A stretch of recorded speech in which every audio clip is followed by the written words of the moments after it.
In the 1970s and the early 80s, guitar-based music was getting heavier, and guitar heroes like Eddie Van Halen, Ritchie Blackmore and so on were looking for ways to beef up their traditional Fender Stratocasters. That might have meant sticking humbucking pickups into them, putting a Floyd Rose trem on, getting a faster playing neck, or maybe even shimming the body to make it easier to play for the styles of heavy metal music that they so loved. Enter the Super Strat. It's now a very widely accepted and loved model, and so many different brands build their own version of the Super Strat style of electric guitar. But what we're looking at today is a new kid on the Super Strat block. This is the Hendrix Fury, and at €899, it's really slap bang in the center of that sub $1,000 Super Strat category. There's a lot of competition there, there's a lot of great guitars in that category, but in this video what I'm going to do is tell you all about the Hendrix Fury, why you may need to consider adding this one to your shortlist if you're looking to buy a Super Strat. I'll play it for you as well in as many different musical styles as I possibly can manage, and at the end I'll give you some in-depth opinions about this guitar too. Hendrix gave me this guitar a few weeks ago to make this video with. I've played it a lot in that time and there is a lot to say about it, so stick around for those bits of the video if you like. Timestamps to everything is going to be down there in the description, but let's start by giving you all the specs, the info, everything you need to know about the Hendrix Fury. Now, if you're not familiar with the Hendrix brand, I wouldn't be surprised because they're very, very new. They first appeared in 2023 and they're based out of Prague in the Czech Republic. They're related to the Prague Music Center store. It's a chain of stores in the Czech Republic actually, so it's kind of a house brand in a way, but Hendrix is also its own thing. And they make a number of different guitars. They're probably most well known for their reliced HSS Strat types and their Telecaster types, but they branch out into other directions too. And the Fury, this Super Strat style with two humbuckers, is their most aggressive looking design yet. Now you can get it in this beautiful gold sparkle finish, or if you prefer second place, there's a silver version too, and there's a black version as well if you prefer to go down the black route too. Now you can see from the back here we've got a beautiful rich gold semi-sparkle effect going on here, and that juxtaposes beautifully with what is a roasted maple neck on this guitar. So for €899, what do you get? Well, underneath the gold finish we've got a mahogany body on this guitar. The pickups themselves are Hendrix's own. They're the HC8 Carbonados or Carbonados, however you'd like to say it, and this being Hendrix, it's a newer brand, no conventions there, they can do what they want. So we've got a standard three-way switch, and you can pull up the volume control here to split the neck humbucker, and you can pull up the tone control here to split the bridge humbucker. Now in combination with the different pickup types and the three-way switch, that's going to give us 8 different sounds. We can run both pickups as humbuckers, we can run them both as single coils, or on the middle setting we could run, for example, the neck in humbucking mode and the bridge as single coil, or vice versa. Humbucker in the bridge, single coil in the neck. That should give us a whole smorgasbord of different tones with this guitar. Now Hendrix say that these are very aggressive pickups, but coil splitting is going to give us access to much more pristine clean sounds and more classic tones too, and you're going to hear all 8 of the pickup settings in detail in the playing part of the video coming up in a minute. Let's move on to the bridge then. We have a gold Hendrix vintage tremolo vibrato style system going on here. Now I actually got this guitar as kind of a demo guitar from Hendrix at the 42 Gear Street 7 event, and they didn't have the bar with them, so I don't have the bar in this video and you're not going to be hearing any whammy action at all. Not a problem, I'll link you to a couple of other videos from my friends Henning Pauly and Andy the Guitar Geek Ferris where you can hear them using and commenting on the whammy bar, but it's not something I personally use that much anyway. I'm much more of a hardtail guy, so no problems whatsoever. No scratch plate on this guitar because why would you want to cover up any more of that beautiful gold sparkle finish? And on the back you can see that we've got a big old tummy cut going on there, and for you shredders out there, well, you get great upper fret access courtesy of this shaved off neck heel joint here and a big cutout here on the lower horn too, so if you need to get all the way up to the 22nd fret you're not going to have any problems whatsoever. Moving up to the neck on this, and straight away in the Super Strat sort of philosophy, we've got a reversed headstock here which I think looks super cool. The neck itself is roasted maple, which is covered in a matte nitro lacquer finish. It's a beautiful feeling thing, very, very slinky. If you need to get all the way up here quick, no problems whatsoever. Now the neck itself has what Hendrix call a thin C-shaped profile, but to me it doesn't feel that thin. It feels nice and medium to even slightly chunky as you get up to the top end. It's a brilliant, beautiful feeling profile, really extremely comfortable. On the front of the neck we have a really nice dark looking rosewood fingerboard, and it's topped by 22 jumbo stainless steel frets. We have a bone nut here as well, and we have a 25.5-inch scale length, 648mm Fender Strat scale length, in other words. And in terms of the fingerboard radius, it's nice and flat at 13.78 inches, which is about 350mm. So really flat, perfect for all your hard rock shredding needs. Moving up to the headstock, well, it's that awesome reverse Super Strat style headstock. And on the back, we have 6 inline gold Hendrix locking tuners. Let me remind you one more time that this guitar would set you back €899 if you were to order it direct from Hendrix, so that's very much a lot of guitar for the money, at least on paper. And it doesn't end there either. Now, if you buy this guitar direct from Hendrix, you get a nice, decent set of accessories as well. You might have noticed that this guitar comes ready for strap blocks. Well, the strap blocks come with the guitar, and you also get a very rock and roll pink guitar strap as well as some picks and an arm sleeve to help you play faster, presumably, and some fret wraps and some more case candy. So you get an awful lot with it. What you don't get is a gig bag, and I have to say that Hendrix gave their Hendrix gig bag to me to bring this guitar back home from 42 Gear Street. It's a lovely chunky gig bag. Now, the gig bag will cost you about €50, maybe slightly less at time of filming, and it's really nice and solid with lots of neck protection, so I can highly recommend that if you're looking for a gig bag too. Enough about the specs then. Now it's time to play this thing and hear how good it sounds. Now, of course, a Super Strat is going to be great for heavy metal and hard rock and so on, but Hendrix promises that this guitar can basically cover any sort of musical ground, and that's what we're going to hear now. Now, my rig for today is going to be the Fury running into my Hughes & Kettner Black Spirit 200 amplifier going straight into my recording software. I'll be using a succession of my favorite pedals to spice up the tones too, and we'll start as clean can be, gradually edge up the gain until we're in drop D metal chugging territory, because this guitar should be able to cover all of it and more. Enough talk then. This is the Hendrix Fury. Let's play it now, and we'll speak in a bit more detail about it afterwards.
Okay then, so that was the Henry's Fury, and I hope you enjoyed the playing, the riffs and the tones. Please leave me a comment down there telling me what you think of this guitar. Do you like the gold sparkle colour? Are you a Super Strat sort of person? Or would you be more into the more traditional HSS Strat style guitars that Henry's make as well? Leave me your thoughts and comments down there, and as usual I look forward to getting a bit of a discussion going. But now it's time for me to tell you my thoughts and opinions about this guitar. Now, I first came across Henry's at the Guitar Summit in 2024, and I spent time getting to know the guys then, playing some of the instruments that they had back then, and I was very impressed. And this year, fast forward to August 2025, and I'm at 42 Gear Street 7 at Henning Pauli's house, and Henry's are there as well, with a wide range of instruments. Now, I'd never seen the Fury before, at least I missed it if I saw it at Guitar Summit last year, and I was taken in straight away by this beautiful gold finish. They had the beautiful silver sparkle finish one as well. I haven't seen the black one in person, but online that looks really great too.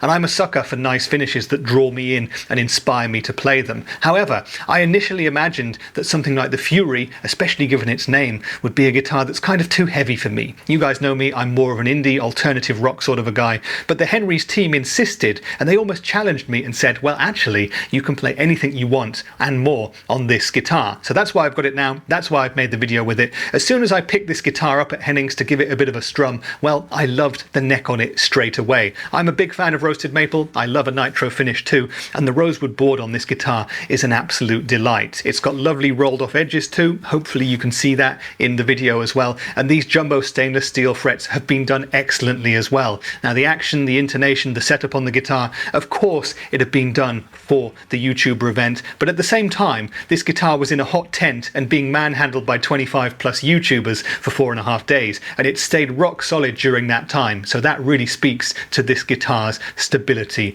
as well. And I was also pleased when I picked this up to learn that it's actually a really decent weight. Given that it's got a mahogany body and a roasted maple neck, well, you might think it's going to be quite a weighty beast, but this specific one weighs in at 3.56 kilograms, which is about 7 pounds 13. Anything under 8 pounds is a win for me, so there you go, very nicely weighted, very nicely balanced too. And when the Henry's guys asked me to guess how much this guitar would cost, well, I originally said way north of €1,000, because with these specs on paper and this playing feel, it doesn't feel like an €899 guitar to me. To me, it seems to compete with stuff that's almost twice the price. So the first impressions of this guitar were great, and upon getting it home from the event, I got it out in my studio, started playing it a lot, started checking out the build quality, and here what we've got is an excellent guitar in terms of quality. I've already spoken about the setup and the feel of this neck. It's beautiful, I love everything about it, it's very, very comfortable, and the rest of the build is really decent too. Obviously I can't tell you how stable the whammy is because I don't have the whammy bar for this guitar, but others who have used this guitar seem to say that it's very stable indeed,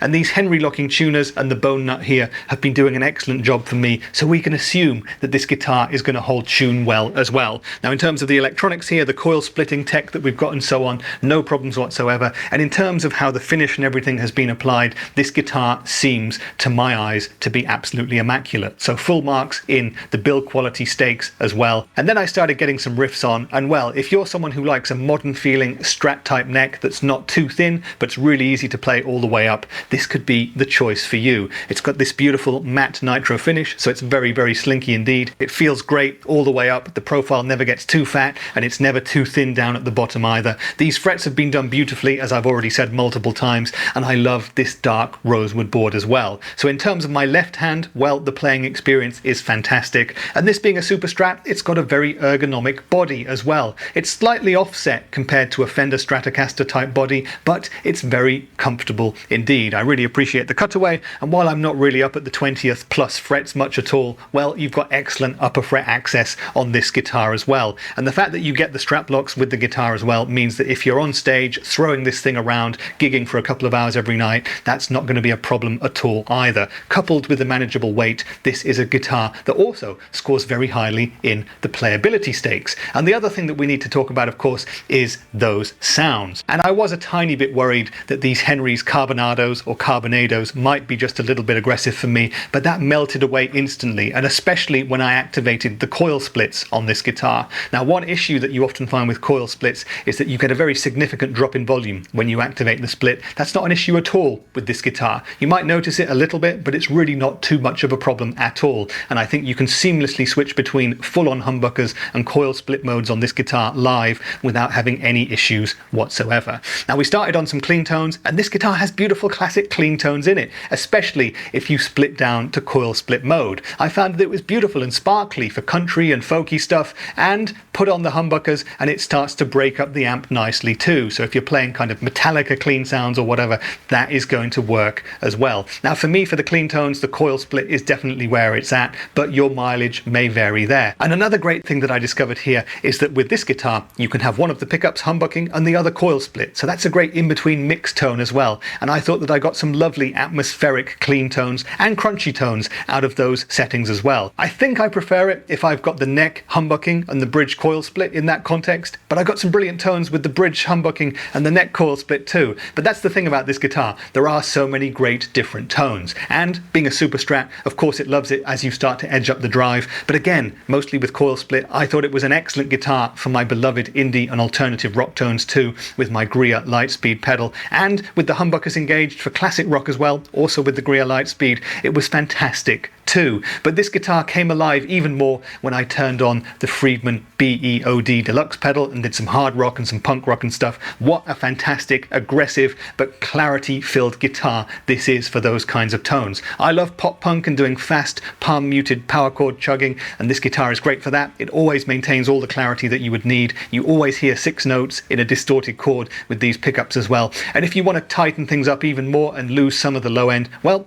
split that coil down and it works great for those kind of tones too. But for all of your hard rock goodness, your hair metal, your glam metal, your traditional Super Strat style genres, well, this guitar excels for those. And it's great for modern metal too. When I turned on the Rev G3 pedal and we went down to drop D, it gives us huge chugging metal tones. And I was just chugging away for about 2 hours before I managed to do anything else after activating the Rev G3 with this guitar. With the Rev G3 as well, coil splitting the bridge pickup gives you some great, slightly thinner, slightly crisper metal tones too. And that all goes towards making the Henry's Fury a wonderful all-rounder in the sounds department. Colour me surprised, because I wasn't expecting that. It really exceeded all of my expectations and then some, because you can do great classic tones on this just as much as you can do crushing modern metal sounds as well. Again, 2 thumbs up in the sounds department. But if you've been watching this video and you're kind of wondering, well, I like the idea of this guitar, what else could be out there? Well, I would heartily recommend, if you're into the whole Henry's ethos, check out the rest of their range too. They have some fantastic, more traditional guitars.